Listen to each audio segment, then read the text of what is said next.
In today's video, we will learn about monolithic PLLs and applications of PLL. So first topic is monolithic PLLs. Monolithic PLLs are introduced by Signetics as SE or NE560 series and by National Semiconductor as LM560 series. So these ICs differ mainly in operating frequency range, power supply requirements, frequency and bandwidth adjustment ranges. So IC 565 is the monolithic PLL which is used in most of the applications. So we'll have a look into the monolithic PLL IC 565. So this 565 is available as a 14-pin DIP dual inline package, as you can see here, or it can be obtained in a 10-pin metal can package. And you can see the block diagram of IC 565. It consists of a phase detector, low pass filter, amplifier and VCO. And in the block diagram, it is clearly seen that the phase locked feedback loop, that is from the output of VCO, it is not connected to the phase detector input.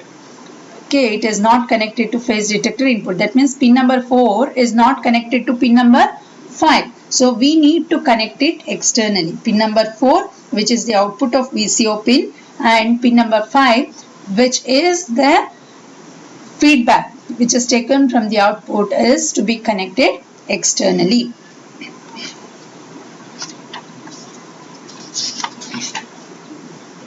And the filter is a capacitor C2 along with a resistor of 3.6 kilo ohm.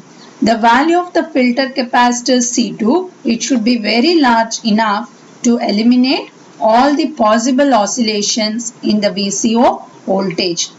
And VCO is connected with the resistor R1 and capacitor C1, which decides the center frequency of the PLL. So the center frequency of the PLL is determined by the free running frequency of the VCO. So the free run, it is given by F0 is equal to 1.2 divided by 4 R1 C1 Hertz, where R1 and C1 are the external resistor and capacitor which is connected to pin number 8 and pin number 9, which are adjusted such that the free running frequency will be at the center of the input frequency range. So the value of R1 is between 2 kilo ohm to 20 kilo ohm, whereas C1 can have any value. So the lock range of this IC 565 is given by FL is equal to plus or minus 8 F0 divided by V Hertz, where F0 is the free running frequency of the VCO, V is given by positive of the supply minus negative supply in volts. So it is clearly seen that the lock range FL will increase with an increase in the input voltage, but with decrease with increase in the supply voltage, because FL and V are inversely proportional. So the two inputs, that is pin number 2 and pin number 3, which is nothing but the reference input which is applied to the phase detector, allows the direct coupling of an input signal, provided you don't have any DC voltage difference between the pin number 2 and pin number 3. So both terminals should have the same value. A reference voltage at pin number 6, you can see pin number 6 is written reference output. The reference voltage at pin 6 is approximately equal to the DC voltage of the demodulated output at pin number 7. So demodulated output at pin number 7. So you can see the pin number 7 over here. Pin number 6 and pin number 7.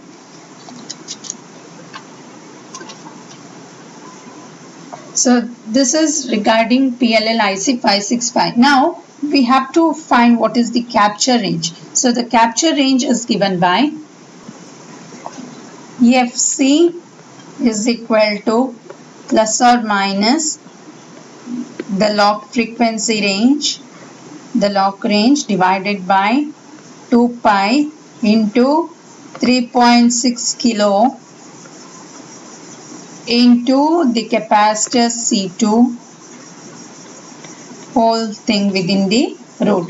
This is the capture range of IC 565. So F0 is the pre-running frequency, FL is the lock range, and FC gives you the capture range of IC 565 PLL. Next, we will look into the applications of PLL. So applications of PLL are very wide. So few of the applications are frequency multiplier, frequency synthesizer, FM demodulator, frequency shift keying demodulator, AM detector, frequency translation, and so on. So we will look into the applications: frequency multiplier, frequency synthesizer, FM demodulator, and frequency shift keying demodulator. First application is frequency multiplier. So as you see in the block diagram, there you have a divide by n counter, that is a divide by n network is present between the VCO and the phase detector. So we know that the input to the phase detector FR should be locked to the frequency which is obtained from the divide by n counter. So it should be equal to F0 by n, where F0 is the output signal frequency. So we have F0 here, that is divided by n, so we get F0 by n. Our FR should be locked to the signal which is equal to F0 by n, or F0 is actually n times the input signal frequency. So by inserting a divide by n network, actually we are multiplying the input frequency by a number. So your output signal F0 is a multiple of the input frequency. Therefore, always in the locked state, the VCO output frequency F0 is given by n into FR. FR is the reference input frequency or the reference frequency. So if we want to have a output signal frequency which is 6 times that of the input signal frequency, then we have to make use of divide by 6 counter. This is one of the applications of PLL. The next application is frequency synthesizer. We slightly modify this particular circuit, the diagram, we get a frequency synthesizer.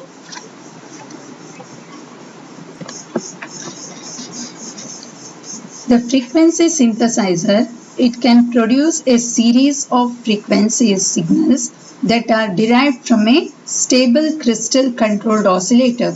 You can see the frequency multiplier circuit is modified to have two more blocks. One is crystal oscillator and divide by M network. So what it does is, say suppose the crystal oscillator has a frequency FOSC. Okay, then using a divide by n network, the signal coming over here will have a frequency equal to FOC divided by M. Then we have our phase detector which provides the output voltage proportional to the difference between these two. You have a low pass filter, next the error amplifier which amplifies the signal, and then have a VCO which gives you an output signal proportional to the voltage which is available at this terminal. So we have VCO, say suppose our VCO output frequency is given by F VCO. We have a divide by N network which gives us F VCO divided by N. So for the PLL, we should have the signal coming to the phase detector both to be locked. That means the output of the VCO as well as the input which is given to the phase detector, the frequency has to be same. That means FOSC divided by M should be equal to FVCO by N. So FVCO is equal to N by M FOSC. That means the output signal frequency which is obtained at the output of VCO is equal to N by M into the crystal frequency, crystal oscillator frequency. So whenever it is in the locked state, this condition has to be satisfied. So we can generate a series of frequencies by adding a divide by M network to the actual crystal network oscillator or crystal controlled oscillator. So we can adjust the divide by M, that is M and N value, so that we can obtain a larger number of frequencies which is all derived from the crystal oscillator. Next we will have a look into the application of PLL, which is FM demodulator.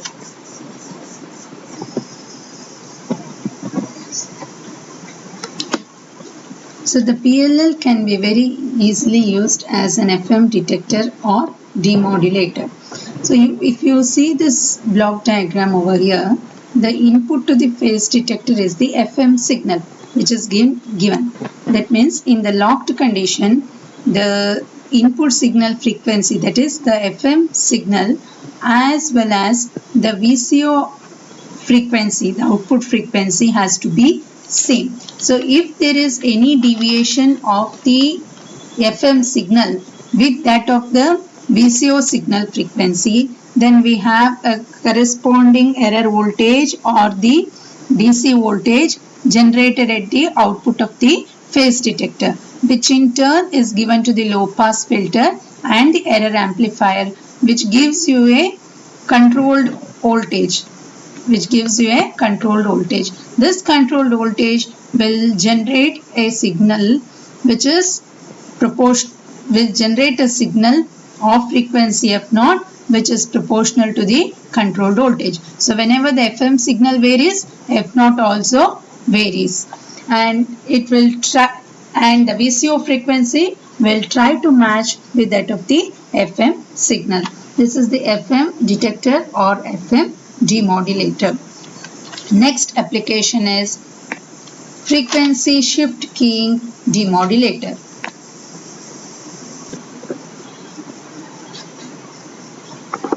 The last is FSK demodulator. In digital data communication, binary data is transmitted by means of a carrier frequency. It uses two different carrier frequency. One is for logic 1 and the other one is for logic 0 states of the binary data signal. So this type of data transmission is called as frequency shift keying. So in this, at the receiving end, you will have two carrier frequencies which are converted into 1 and 0 to get the original binary data. That is called as FSK demodulation. So in the block diagram, you can see that there are two low pass filters, LPF1 and LPF2. Along with it, you have a comparator. So this comparator will give you a reconstructed digital output signal. So let us assume that there are two frequencies, F1 and F2. So F1 is representing 0 and F2 is representing 1. So if the PLL is locked, then that means the FSK signal and the VCO signal are same. So if it is locked for both F1 and F2, then the VCO control voltage which is applied to the comparator, it is given by VC1, that is due to the first filter VC1 is equal to F1 minus F0 divided by kV, whereas the second signal VC2 is given by F2 minus F0 divided by kV, where F0 is the free running frequency, F1 and F2 corresponding to 0 and 1, and kV is the voltage to frequency transfer coefficient of the VCO. So the difference between the two voltages VC2 minus VC1, we can write it as change in the control voltage is equal to F2 minus F1 by kV. So the reference voltage for the comparator is derived from the additional low pass filter, and it is between VC1 and VC2. So therefore for VC1 and VC2, comparator gives the output 0 and 1. Hope this concept is clear. Thank you for watching this video.